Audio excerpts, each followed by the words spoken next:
प्रिय दर्शकों, हम आपका ध्यान इस महत्वपूर्ण डिस्क्लेमर की ओर आकर्षित करना चाहते हैं। इस इंटरव्यू में हमारे अतिथि द्वारा व्यक्त किए गए विचार और मत उनके व्यक्तिगत हैं। ये आवश्यक रूप से हमारे YouTube चैनल या संपादकीय टीम के दृष्टिकोण का प्रतिनिधित्व नहीं करते हैं। हमारा लक्ष्य एक ऐसा मंच प्रदान करना है जहां पसमानदा विषय से संबंधित विविध दृष्टिकोण प्रस्तुत किए जा सकें। हम विभिन्न विचारों को सामने लाने का प्रयास करते हैं, लेकिन इनका समर्थन या विरोध नहीं करते। आपके समय और सहभागिता के लिए हम आभारी हैं। यदि आपके कोई प्रश्न या चिंताएं हैं, तो कृपया हमसे संपर्क करने में संकोच न करें। पसमानदा समुदाय का महत्वपूर्ण अंग होने के लिए धन्यवाद। सादर अब्दुल्ला मंसूर, पसमानदा डेमोक्रेसी। इस समारोह के आदरणीय अध्यक्ष जी, मंच पर उपस्थित दानिश साहब और इस सभागार में उपस्थित भाइयों और बहनों, जो विषय है उस पर कुछ ज़्यादा बोलने की बातें हैं नहीं। जाति जनगणना विषय तब बनता है जब कोई इसका विरोध करता है। विरोध न करे तो क्या मुद्दा है, तो ये नॉन इश्यू है। जैसे मैं जाति जनगणना का विरोधी था। क्यों था विरोधी मैं? इसलिए था कि जाति जनगणना का क्या करोगे, क्योंकि जातियां हमारे देश में वोट बैंक बन गई है। और वोट बैंक किसके काम की चीज़ है? वोट बैंक पॉलिटिकल पार्टीज काम की चीज़ है। तो पॉलिटिकल पार्टीज के काम की चीज़ के लिए सारे देश को क्यों तंग करना चाहिए? और हम सब जिस समाज के हिस्सा हैं, उस समाज में बहुत सी बातें हैं और उन बहुत सी बातों में जाति भी एक है। ये जाति तत्व भारत का बोध देता है। और आप सब लोग मुसलमान हैं, पर आप विदेशी नहीं हैं, क्योंकि जाति तत्व आपके साथ है। जिनके साथ जाति तत्व नहीं है, उनकी देशीयता पर शक होना चाहिए। तो मैं समझता हूं कि एक अन्याय इस देश में हुआ है। पसमानदा के साथ हुआ ऐसा नहीं कह रहा हूं मैं, देश के साथ हुआ है। और वो ये हुआ है, मुझ सहित अधिकांश लोग यह मानते रहे हैं कि मुसलमान इस देश के प्रति वफादार नहीं है। क्यों मानते रहे हैं? कि जब देश का बंटवारा हुआ तो 96% वोट गया मुस्लिम लीग को, देश के बंटवारे के पक्ष में। तो देश के सब मुसलमानों ने मुस्लिम लीग को वोट दिया। जब सबने मुस्लिम लीग को वोट दिया तो फिर देशभक्त कहाँ रहे?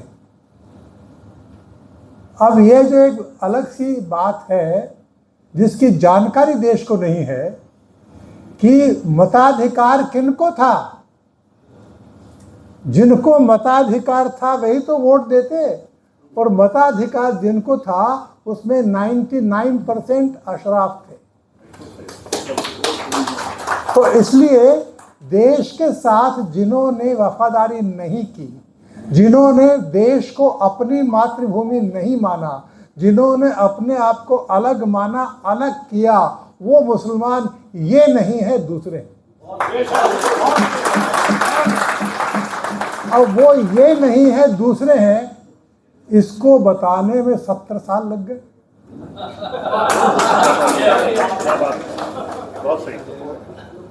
मुझे नहीं मालूम था, मैं पढ़ा लिखा माना जाता हूँ, PhD माना जाता हूँ, पर मुझे नहीं मालूम था कि मोमिन कॉन्फ्रेंस नाम की भी कोई चीज़ थी।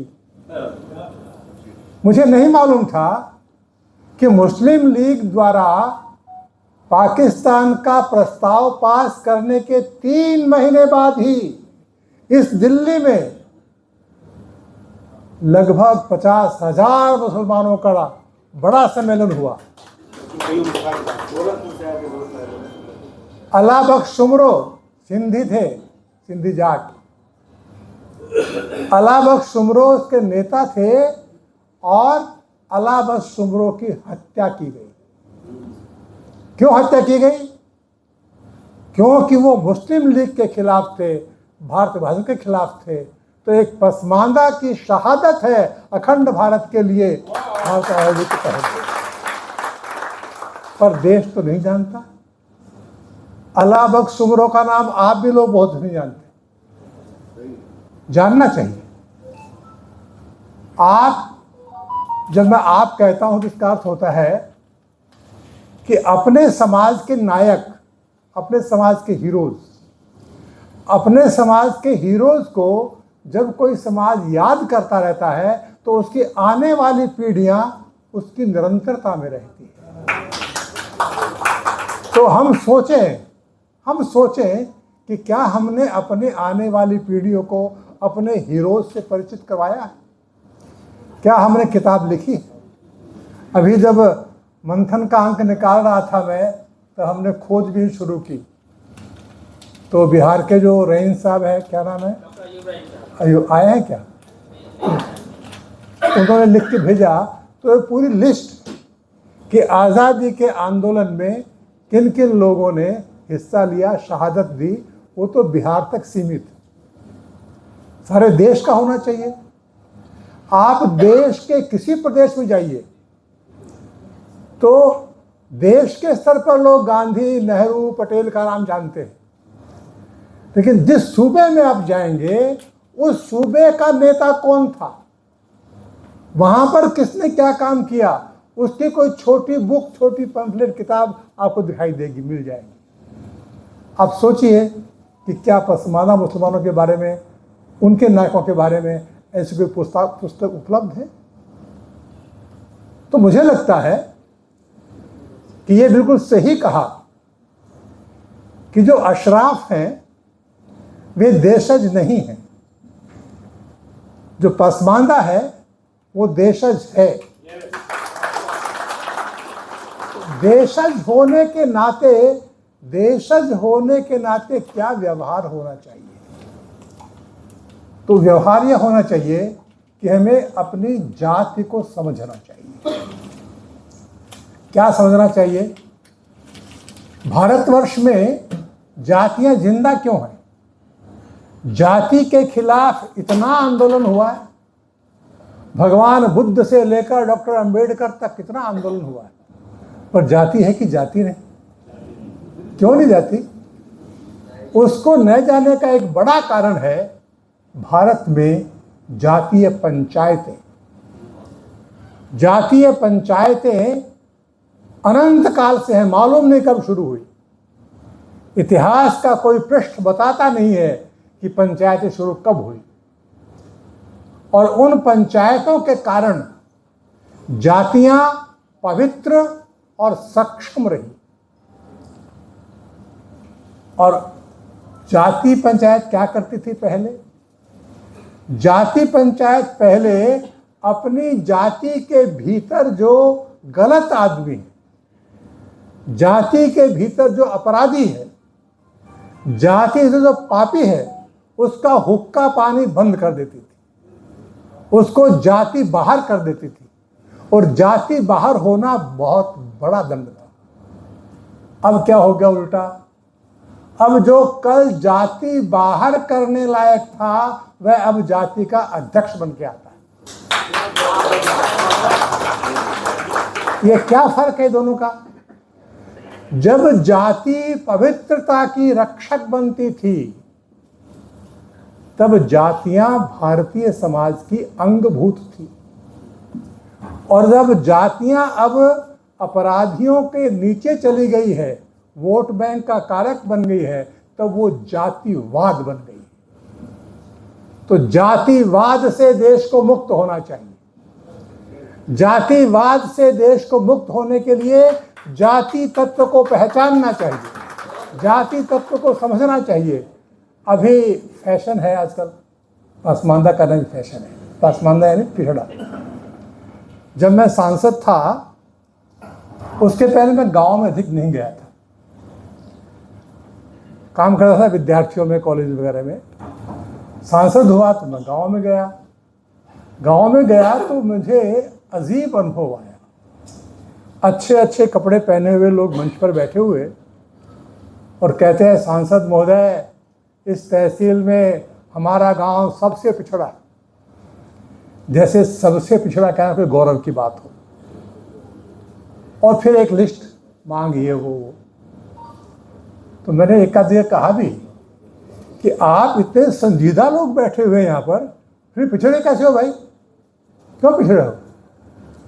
पर 70 साल के लोकतंत्र ने हमारे देश में एक रोग उत्पन्न किया है, उसको समझना चाहिए। और वो रोग ये है कि हम लोग मतदाता हैं, हम लोग करदाता हैं, हम मतदाता हैं, हम करदाता हैं, पर हम याचक हैं। और जो मतदान प्राप्त करता है, जो टैक्स प्राप्त करता है, वो दाता बन गया। तो सरकारें दाता बन गई और जनता याचक बन गई। We should amend this democracy. इस लोकतंत्र को बदलना चाहिए। जनता याचक नहीं है। जब याचक नहीं है, मैं कहता हूं, तो इसका मतलब ये होता है कि समाज में ऐसी स्थिति उत्पन्न हो कि समाज के लोग याचना करते समय थोड़ा शर्म करें, थोड़ी उन्हें लज्जा आए। अभी क्या है, अभी तो मेमोरेंडम लिखने वाला विद्वान आदमी, ज्ञापन लिख के देगा, अच्छा आदमी है। तो मांग कब नहीं करेंगे हम? मांग तब नहीं करेंगे हम जब हम जो आज मांग कर रहे हैं उन मुद्दों पर मतदान करेंगे। जिस दिन जिन मुद्दों पर आप मांग कर रहे हैं उस पर मतदान करेंगे, तब आपको मांग नहीं करनी पड़ेगी। अभी क्या स्थिति हो गई, मतदान करेंगे जात के नाम पर, तो फिर मांग करेंगे। शिक्षा की हालत खराब क्यों हो गई है? सबको शिक्षा क्यों नहीं मिलती है? क्या गड़बड़ हो गई है? गड़बड़ ये हो गई है कि जब जैसे मंत्री जी यहाँ आए, अब इनको माला पहनाओगे, फोटो खिंचवाओगे, पर ये नहीं कहोगे मंत्री जी आप क्या राज कर रहे हो। ये बच्चों को स्कूल में पढ़ाई नहीं होती, एडमिशन नहीं मिलता। छोटे छोटे बच्चों को स्कूल में एडमिशन के लिए लाखों रुपये फीस लग जाती है। आज हमारी पीढ़ी के लोगों ने जब MBBS किया तो माँ बाप को पता ही नहीं लगा कैसे कर लिया। और अब कोई MBBS करके देखो, MBBS कर रहे हैं तो लगा करोड़ों रुपए। तो ऐसा क्यों हो गया? ऐसा इसलिए हो गया कि हम मतदान करते समय इन मुद्दों की चर्चा नहीं करते हैं। जब नेता आता है तब इन मुद्दों की चर्चा नहीं करते हैं, तो हम जयकारे लगाते हैं, तो हम मालाएं पहनाते हैं। दीनदयाल उपाध्याय कहते हैं, दीनदयाल जी का एक वाक्य है जो लोकतंत्र की गीता है। वो वाक्य है, सिद्धांतहीन मतदान सिद्धांतहीन राजनीति का जनक है। मैं दोहराता हूं, मैं इस वाक्य को दोहराता हूं, सिद्धांतहीन मतदान सिद्धांतहीन राजनीति का जनक है। यह संभव नहीं है कि मतदान तो सिद्धांतहीन होगा और उस सिद्धांतहीन मतदान में से उत्पन्न होने वाली राजनीति वो सिद्धांतवादी होगी। बोए पेड़ बबूल के तो आम कहाँ से खाए। दीनदयाल जी ने कहा, मतदाता को मतवान बनाओ। मतविहीन मतदाताओं का लोकतंत्र कमजोर होता है। मतदाता को मतवान बनाओ। आज हम मतदाता तो हैं, पर आपका क्या मत है शिक्षा के बारे में? क्या मतलब है कानून के बारे में? क्या आपका मत है देश की रक्षा नीति के बारे में? किसी नीति के बारे में कोई मत नहीं है, पर मतदाता हूं। किसी नीति के बारे में कोई मत नहीं है और मतदाता हूं। ऐसा मतविहीन मतदाता कमजोर तंत्र, लोकतंत्र ही पैदा करेगा, ताकतवर नहीं कर सकता। और इसलिए मित्रों, यह जो रवायत है, इस रवायत में आयोग भी बनेंगे, इस रवायत में आरक्षण भी मिलेगा, इस रवायत में जो कुछ होता है वह तो हो जाएगा। लेकिन आप सावधान रहिए, जो कुछ होता है वह इतना अपर्याप्त है कि सब मिलने के बाद भी आप अपने आप को खाली हाथ पाएंगे, कुछ नहीं मिला ऐसा पाएंगे। क्यों नहीं मिलेगा? कि आरक्षण से क्या होगा? नौकरी मिलेगी ना। इतने बड़े देश में, 150 करोड़ के देश में नौकर कितने हो सकते हैं? सारे के सारे नौकर पासमानदा बनाए जाएंगे, ये तय कर देंगे तो क्या सब बन जाएंगे? तो नौकरी इतनी सी है, इस इतनी सी नौकरी में घुसने के लिए कितने लोग लठ बजाएंगे भाई। और इसलिए एक बात ध्यान रखिए, जो जातियां भारत की ओबीसी जातियां, ये दुर्भाग्यपूर्ण है कि साम्राज्यवाद के जमाने में इनको छोटा और नीचा मान लिया गया। अभी क्या स्थिति हो गई है कि देश को पढ़ा लिखा किसान नहीं चाहिए, पढ़ा लिखा बुनकर नहीं चाहिए, पढ़ा लिखा पशुपालक नहीं चाहिए, पढ़ा लिखा आईएएस आईपीएस ही चाहिए, और सब वही बनना चाहते हैं। समाज के तौर पर सोचें कि सब वही बनना चाहते हैं तो यह चाहत ही गलत है, जो चाहत गलत है अल्लाह मियां उसे पूरी नहीं करता। धन्यवाद।